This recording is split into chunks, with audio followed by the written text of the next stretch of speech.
Good morning mga kalapatids, welcome back sa ating channel. Today is Wednesday nga mga kalapatids at dito tayo sa ating loft. Magpapakain tayo ng ating mga ibon.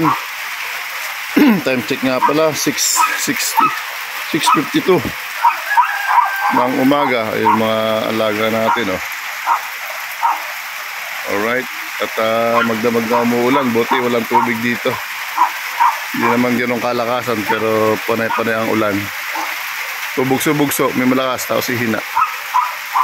Kaya ito, pupunta tayo sa loob at magpapakain na tayo bago tayo pumasok. Alright. Oops. Let's go. Ano, yung mga alaga natin. Gugutom na. Papakain tayo mamaya at kagabi di sila kumain mga kalapatids. Yung tambayan. Ano, may tubig dito pero hindi naman kalalim. Madali naman mag-subside yung yung tubig pag huminto ang ulan. Alright. So, pakain muna tayo. Let's go mga kalapatids. Yan. Ito yung weather condition dito sa atin. Ulan, walang tigil pa rin yung ulan. Tapos ito magpakain sa mga breeders sa stock natin. Dito tayo sa papakain ngayon sa pliers natin mga kalapatids. Yan. Yung mga pliers natin. Yan, kabila, mga bago. Yung mga sinasakay natin sa PPF tsaka Baparsi mga kalapatids. Naghiwa-hiwalay ko na sila. Yun, nandito lang sa kabilang loft yung ating sinasakay. Kabila hindi. Mga bagong turo yun mga kalapatids. Yung mga tumutuldok.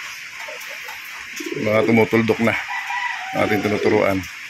So yung mga ibang ibon dito, binaba na natin sa stock para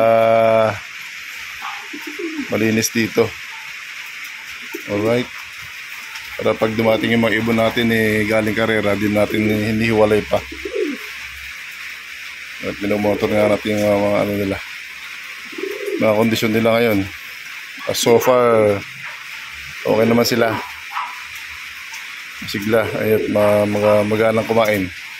Kabila tapos na yun. Kunti lang binigay natin, isang cup lang nung takalan natin. Yan, sa hapon tayo magpapakain ng marami mga kalapatids, mga 2 takal. Yan, sa umaga tig 1 takal. Yan, sa dito sa hapon tig 2. Alright mga kalapatids. So tapos lang natin mga pagkain nila at prepare na lang tayo para pumasok. Alright mga kalapatids. Yun. Like, share, and subscribe mga kalapatids. Ingat-ingat. Bye-bye.